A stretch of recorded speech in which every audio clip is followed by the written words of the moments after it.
हमारे हिंदू धर्म में आषाढ़ मास के कृष्ण पक्ष की एकादशी तिथि का विशेष महत्व है और इस एकादशी को योगिनी एकादशी के नाम से जाना जाता है। मान्यता है कि जो भी व्यक्ति इस दिन व्रत रखकर विधि विधान से भगवान विष्णु की पूजा अर्चना करता है, उसे जाने अनजाने में किए गए सभी प्रकार के पापों से मुक्ति मिल जाती है और उसे अंत में मोक्ष की प्राप्ति हो जाती है। इतना ही नहीं, सांसारिक जीवन में सभी प्रकार के सुख समृद्धि की प्राप्ति होती है और मनोकामनाएं भी पूर्ण होती हैं। व्रत का पूर्ण फल तभी प्राप्त होता है जब इस दिन व्रत की कथा भी पढ़ी या सुनी जाए। तो आज आप रसपान करने वाले हैं योगिनी एकादशी की संपूर्ण कथा का। पौराणिक कथा के अनुसार महाभारत काल की बात है। एक बार धर्मराज युधिष्ठिर ने भगवान श्री कृष्ण से कहा, हे त्रिलोकीनाथ, मैंने ज्येष्ठ मास के शुक्ल पक्ष की निर्जला एकादशी की कथा तो सुन ली, अब आप कृपा करके आषाढ़ मास के कृष्ण पक्ष की एकादशी की कथा भी सुनाइए।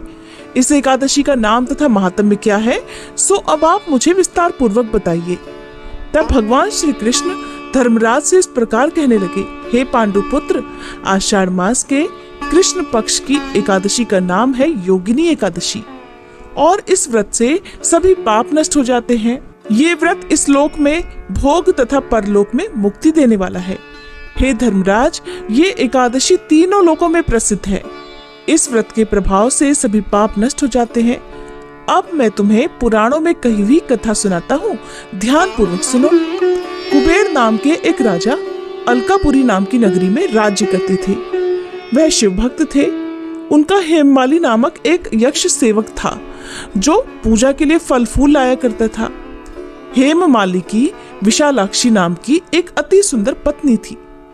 एक दिन हेममाली मानसरोवर से पुष्प लेकर आया, किंतु कामासक्त होने के कारण वह पुष्पों को अपने घर पर ही रखकर अपनी पत्नी के साथ रमण करने लगा। इस भोग विलास में दोपहर हो गई। इधर हेममाली की राह देखते देखते जब राजा कुबेर को दोपहर हो गई, पूजा का समय भी निकल गया, तब उसने क्रोध पूर्वक अपने सेवकों को आज्ञा दी कि तुम लोग जाकर पता लगाओ कि हेममाली अभी तक पुष्प लेकर क्यों नहीं आया।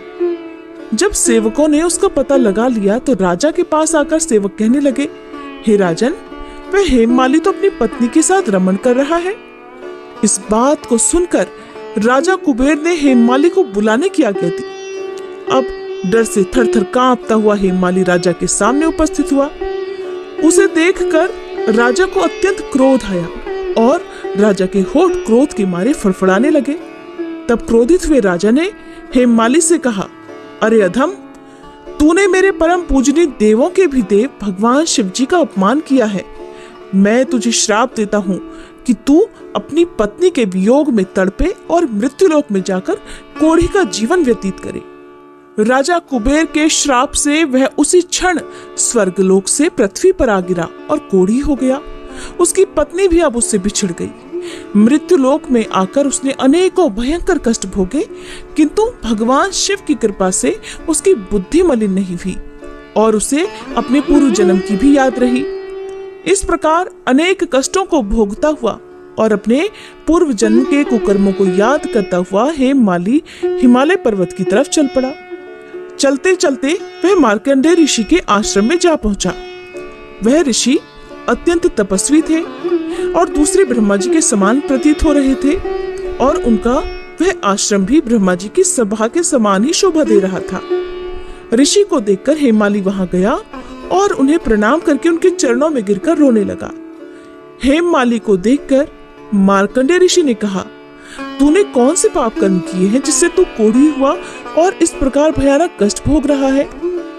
महर्षि की बात सुनकर हेममाली हाथ जोड़कर कहने लगा, हे मुनि श्रेष्ठ, मैं अपने पूर्व जन्म में राजा कुबेर का अनुचर था और मेरा नाम हेममाली था। मैं प्रतिदिन मानसरोवर से पुष्प लाकर राजा कुबेर को दिया करता था। एक दिन पत्नी रमण के सुख में फंस जाने के कारण मुझे समय का ज्ञान ही नहीं रहा और दोपहर तक मैं राजा के पास पुष्प नहीं पहुंचा सका। तब उन्होंने क्रोध में आकर मुझे शाप दे दिया कि तू अपनी पत्नी का वियोग और मृत्युलोक में जाकर कोढ़ी बनकर दुख भोग।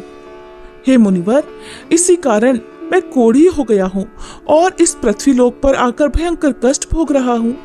इसलिए कृपा करके आप कोई ऐसा उपाय बतलाइए जिससे मेरी मुक्ति हो सके। मार्कंडेय ऋषि कहने लगे, हे माली, तूने मेरे सामने सत्य वचन कहे हैं, इसलिए मैं तेरे उद्धार के लिए व्रत बताता हूँ। अगर तू आषाढ़ मास के कृष्ण पक्ष की योगिनी नामक एकादशी का विधि विधान से व्रत रखेगा तो तेरे सभी पाप नष्ट हो जाएंगे। महर्षि के ऐसे वचन सुनकर हेममाली अत्यंत प्रसन्न हुआ और उनके चरणों में गिरकर उन्हें धन्यवाद करता हुआ उनके वचनों के अनुसार योगिनी एकादशी का विधि विधान से उसने व्रत रखा। इस व्रत के पुण्य प्रभाव से वह अपने पुराने स्वरूप में आ गया और उसका वह शाप भी दूर हो गया और वह कोढ़ मुक्त हो गया तथा अपनी पत्नी के साथ अब वह सुखपूर्वक रहने लगा। भगवान श्री कृष्ण कहते हैं, हे धर्मराज, इस योगिनी एकादशी की कथा का फल 88,000 ब्राह्मणों को भोजन कराने के बराबर है। इस व्रत के महात्म्य को सुनकर सभी पाप नष्ट हो जाते हैं और अंत में मोक्ष प्राप्त करके प्राणी भगवान श्री हरि के धाम वैकुंठ लोक को जाते हैं।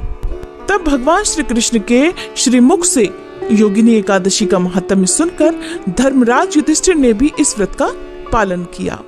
ये थी योगिनी एकादशी की व्रत कथा। अब जानिए आज के दिन पूजा किस प्रकार से करनी चाहिए। योगिनी एकादशी के शुभ अवसर पर व्रती को चाहिए कि ब्रह्म मुहूर्त में उठकर स्नान आदि से निवृत्त हो जाए। इसके बाद पीले रंग के साफ वस्त्र धारण कर ले। पूजा घर की साफ सफाई करने के बाद गंगा जल छिड़ककर पूजा की तैयारी करनी चाहिए। अब एक चौकी पर पीले रंग का साफ वस्त्र बिछाकर उस पर भगवान विष्णु की मूर्ति या फिर तस्वीर की स्थापना करें। भगवान विष्णु को पंचामृत से स्नान कराएं। स्नान करने के बाद भगवान विष्णु को वस्त्र, माला आदि अर्पित करें। माला पीले पुष्पों की हो तो ज्यादा अच्छा है क्योंकि पीला रंग भगवान विष्णु को बहुत प्रिय है। अब भगवान को ताजे फूल, माला, पीला चंदन, हल्दी अर्पित करें। एक पान के पत्ते में सुपारी, 2 लौंग, 1 रुपए का सिक्का और 1 बताशा रखकर भोग लगाएं। इनके अलावा आप मौसमी फलों का भोग भी लगा सकते हैं। आपको ध्यान रखना है कि आप जो भी भोग भगवान विष्णु को अर्पित करते हैं उसमें तुलसी पत्र जरूर रखें। साथ ही 1 लोटा जल का अपने मंदिर में भरकर रखें। धूप दीप जलाने के साथ ही मंत्रों का जाप किया जाता है। ओम नमो भगवते वासुदेवाय या ओम श्री विष्णवे नमः या हरे कृष्णा मंत्र का जाप करते हुए आप यदि सामर्थ्य रखते हो, आप खुद से पढ़ सकते हो तो श्री विष्णु सहस्त्रनाम का पाठ करना चाहिए, नहीं तो आप सुन भी सकते हैं। इस प्रकार पूजा करने के बाद माँ लक्ष्मी जी की पूजा करें। माँ लक्ष्मी जी को लाल पुष्प अर्पित करने के बाद सुहाग की सामग्री अर्पित करें और यदि आपके पास दक्षिणावर्ती शंख है, श्री यंत्र है या कौड़ियां हैं तो माँ को अर्पित करें। ऐसा करने से घर में आर्थिक समस्याएं नहीं आती हैं और ऐसे घर में सदा माँ लक्ष्मी जी का स्थायी वास बना रहता है। फिर हाथ में पुष्प लेकर व्रत की कथा पढ़नी या सुननी चाहिए। सबसे अंत में आरती करके क्षमा याचना करनी चाहिए। दिन भर उपवास रखने के बाद शाम को विधि विधान से पूजा करें। संभव हो तो रात्रि जागरण करें और यदि संभव ना हो तो जितनी देर तक भी आप जाग सकते हैं उतनी देर तक सच्चे मन से भगवान विष्णु के मंत्रों का जाप करें। भगवान विष्णु की कथाएं पढ़ें या सुने और अगले दिन सुबह शुभ मुहूर्त में व्रत का पारणा यानी एकादशी का उपवास खोल लेना चाहिए। तभी एकादशी का व्रत पूर्ण माना जाता है। ये कथा पसंद आई हो तो वीडियो को लाइक करना मत भूलिएगा।